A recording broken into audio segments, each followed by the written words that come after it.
नमस्कार YouTube family, cook with Sonali मराठीमध्ये तुम्हा सर्वांचे खूप खूप स्वागत. आज आपण एकदम खस्ता अशी कचोरी कशी बनवायची ते पाहणार आहोत. तुम्ही इथे पाहू शकता आपल्या कचोरीला भरपूर अशा लेयर्स पडलेल्या आहेत. या पद्धतीने आपण कचोरी कशी बनवायची ते आपण पाहणार आहोत. तुम्हाला नक्की आवडेल. व्हिडिओ कुठेही स्किप न करता पूर्ण तुम्ही ते व्हिडिओ पहा. चला तर रेसिपीला सुरुवात करूया. सुरुवातीला आपण कचोरीमधील सारण कसे बनवायचे त्यासाठी लागणारे साहित्य पाहूया. इथे मी एक मोठा कांदा बारीक कट करून घेतला आहे. त्याचबरोबर घेतले मोहरी, जिरे, ठेचून घेतलेले धने, एक हिरवी मिरची कट करून घेतले, एक चमचा बडीशेप, अर्धी वाटी मटार, चिमूटभर हिंग आणि उकडलेले बटाटे.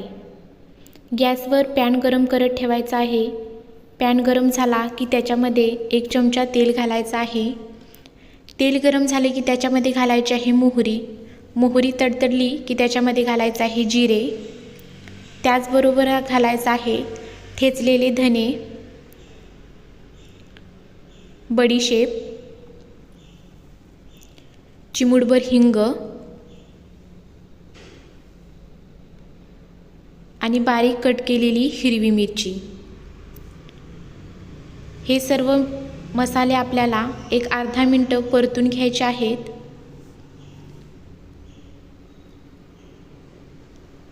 आता याच्यामध्ये घालायचा आहे चिरलेला कांदा,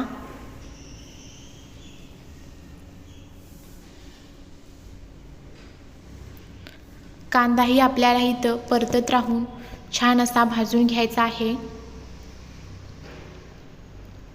इथे आपला कांदा भाजला गेलेला आहे. आता याच्यामध्ये घालायचे आहेत मटार आणि पुन्हा हे सर्व मिश्रण मिक्स करायचं आहे.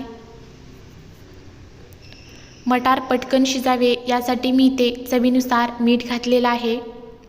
मीठ घातल्यानंतर पुन्हा हे मिश्रण मिक्स करायचं आहे. इथे आपले मटार बऱ्यापैकी शिजले गेले आहेत. आता आपण हे चमच्याच्या साहाय्याने थोडेसे प्रेस करून घेऊया. तुम्ही इथे मॅशरचा वापर केला तरी चालेल, पण मी इथे चमच्यानेच थोडेसे असे मटार प्रेस करून घेतले आहेत. आता आपण याच्यामध्ये घालायचा आहे उकडलेला बटाटा. हा मी हातानेच मॅश करून घेतला आहे.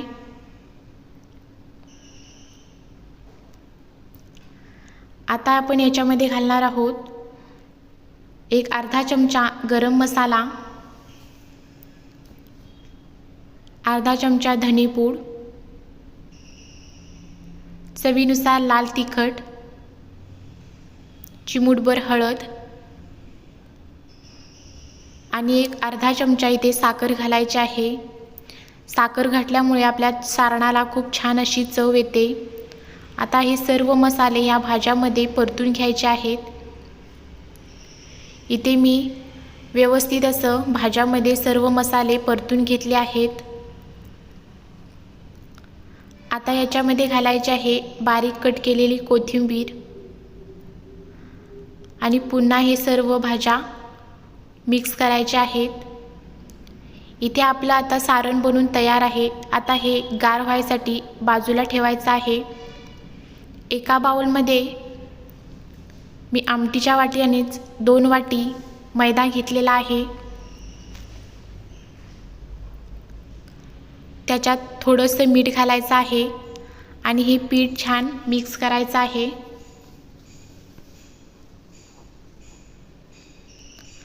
आता आपण याच्यामध्ये एक मोठा चमचा तूप घेतलेला आहे.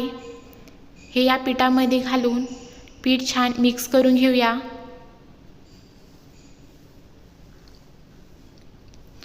आपलं पीठ व्यवस्थित झालं आहे चेक करण्यासाठी हातामध्ये थोडंसं पीठ असं प्रेस करून बघा. जशी छान मूठ ओळली गेली तर आपलं मोहन इथे परफेक्ट आहे. आता हे पीठ मळण्यासाठी मी 1 वाटी पाणी घेतलेलं आहे. याच्यातलं थोडं थोडं घालत आपल्याला घट्टसर गोळा बनवून घ्यायचा आहे. इथे मला पाऊण वाटी पाणी लागलेलं आहे हे पीठ मळण्यासाठी. याच्यावरती झाकण ठेवून 15 मिनटं बाजूला ठेवायचं आहे. 15 मिनटानंतर तुम्ही इथे पाहू शकता आपलं पीठ छान असं भिजलं गेलेलं आहे. आता ते थोडंसं मळून घ्यायचं आहे जेणेकरून ते सॉफ्ट होईल. पीठ मळल्यानंतर चपातीला जेवढा आपण पिठाचा गोळा घेतो त्या पद्धतीने इथे आपल्याला पीठ घ्यायचं आहे आणि छान असे त्याचे गोळे बनवून घ्यायचे आहेत. बघा, या पद्धतीने मी गोळा बनवून घेतला आहे. अशा छान छान व्हिडिओसाठी प्लीज माझ्या चॅनलला सबस्क्राईब आणि लाईक करा. आता एक पिठाचा गोळा घेऊन त्याला थोडासा मैदा लावून आपल्याला ही चपाती लाटून घ्यायची आहे. चपाती आपल्याला जितकी होईल तेवढी पातळ लाटायची आहे. अशाच नवनवीन व्हिडिओंसाठी बेल आयकॉनचे बटन दाबा, म्हणजेच माझ्या सर्व व्हिडिओंचे नोटिफिकेशन तुम्हाला मिळत जाईल. तुम्ही या पद्धतीने नक्की ही कचोरी करून पहा, तुम्हाला नक्की आवडेल. इथे मी चपाती लाटून घेतली आहे. आता आपण याच्यावर ब्रशच्या सहाय्याने तूप लावून घेणार आहोत. इथे मी सर्व चपातीला तूप लावून घेतलं आहे. आता एका चहाच्या गाळणीमध्ये थोडासा मैदा घालून पूर्ण ह्या चपातीला थोडासा मैदा आपण पसरवायचा आहे. चहाच्या गाळणीमधून जर तुम्ही हे पीठ पसरवला तर एकसारखं सगळीकडे पीठ पसरलं जातं. आता आपण एक बाजू थोडीशी फोल्ड करून घ्यायची आहे. इथे तुम्ही पाहू शकता सेम प्रोसेसने दुसरी बाजूही आपल्याला फोल्ड करायची आहे. आता पुन्हा याच्यावरती थोडंसं तूप लावून घ्यायचं आहे. बाजारातली तुम्ही कचोरी विसरून जाल इतकी ही भारी कचोरी होते आणि एकदम खुसखुशीत अशी. पुन्हा याच्यावरती मैदा घालायचा आहे. पुन्हा आपल्याला ही चपाती फोल्ड करायची आहे. व्हिडिओज कुठेही अजिबात स्किप न करता तुम्ही हा व्हिडिओ पहा, तुम्हाला इथे समजून जाईल. आता आपण ही चपाती थोडीशी लाटून घेऊया.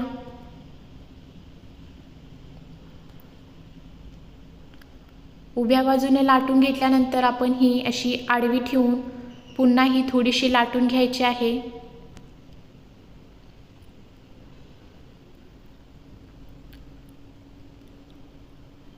आता आपल्याला सेम प्रोसेसने पुन्हा याच्यावरती तूप लावून घ्यायचं आहे. थोडंसं हे हातानं व्यवस्थित करून घ्यायचं आहे. आता याच्यावरती तूप लावायचं आहे.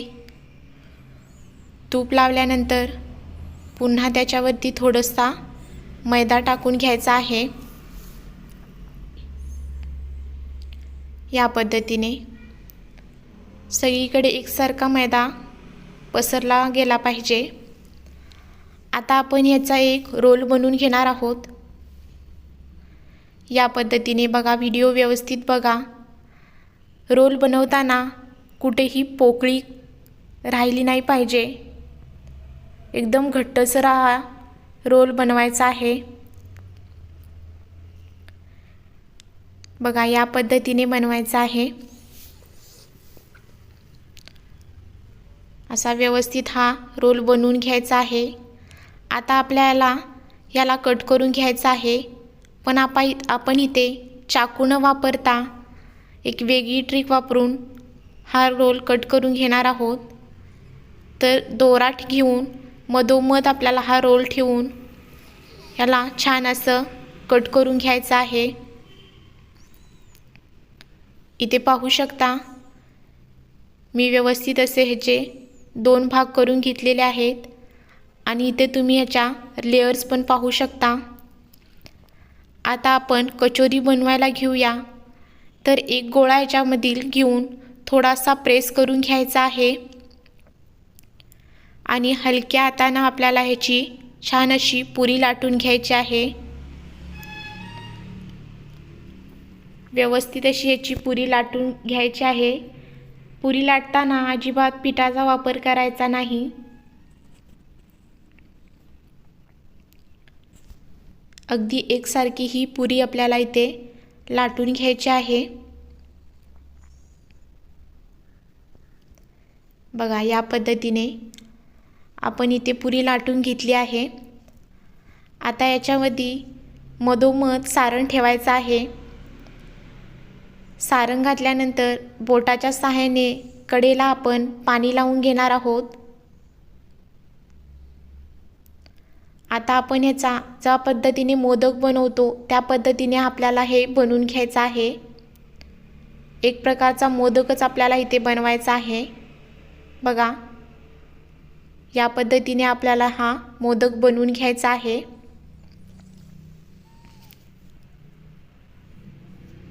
आता हे हातावरती घेऊन व्यवस्थित ते फिरवत आपल्याला मोदक हा बनवायचा आहे आणि जे वरील पीठ आहे ते आपल्याला काढायचं आहे। पीठ आपल्याला काढून बाजूला ठेवायचं आहे आणि हातावर ही कचोरी घेऊन थोडीशी प्रेस करून घ्यायची आहे। इथे पाहू शकता एकदम परफेक्ट अशी ही कचोरी बनली गेली आहे। व्हिडिओ तुम्हाला त्याच्या लेयर्स दिसतच असतील। आता पुन्हा आपण सेम प्रोसेसने कचोरी करून पाहूया। तर पिठाचा गोळा घ्यायचा आहे आणि थोडंसं प्रेस करून घेऊन त्याची छान अशी पुरी लाटून घ्यायची आहे। बघा, अगदी हलक्या हाताने आपल्याला ही पुरी लाटायची आहे। इथे आपली पुरी लाटून झाल्यानंतर याला बोटाच्या सहाय्याने कडेला पाणी लावून घ्यायचं आहे। तुम्ही अगोदर सारण घालून नंतर पाणी लावलं तरी चालेल किंवा पाणी लावून नंतर सारण भरलं तरी चालेल। आता याच्यामध्ये सारण ठेवून पुन्हा हा आपल्याला मोदक बनवून घ्यायचा आहे।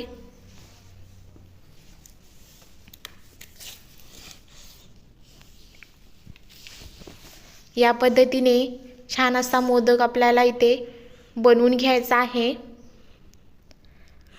आणि असा त्याला गोल फिरवत आपल्याला हे वरील जे त्याचं पीठ आहे ते काढून घ्यायचं आहे। बघा, या पद्धतीने पुन्हा हा गोळा हातावर घेऊन म्हणजे ही कचोरी थोडीशी आपल्याला प्रेस करून घ्यायची आहे। त्याच्या तुम्ही लेयर्स पाहू शकता। या पद्धतीने आपल्याला सर्व कचोऱ्या बनवून घ्यायच्या आहेत। आता आपण ह्या तळून घेऊया। कचोऱ्या तळण्यासाठी अजिबात तेल जास्त गरम करायचं नाही, अगदी हलकंसं तेल गरम असलं पाहिजे। आता या कचोऱ्या तेलामध्ये सोडून घेऊया।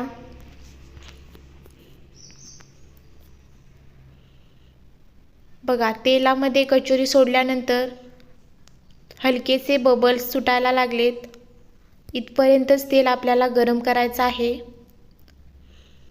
आता आपल्याला दोन्ही बाजूने छान असं परतत राहून आपली ही कचोरी भाजून घ्यायची आहे। सुरुवातीलाच पटकन आपल्याला ही कचोरी परतायची नाही। इथे बघू शकता थोड्या वेळानंतर आपल्याला कचोरीना छान अशा लेयर सुटलेल्या आहेत। यावेळी आपल्याला कचोऱ्या परतून घ्यायच्या आहेत।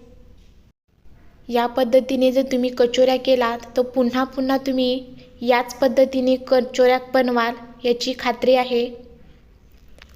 बघा, दोन्ही साईडनं आपल्याला हे परतत राहून आता छान खरपूस भाजून घ्यायचं आहे।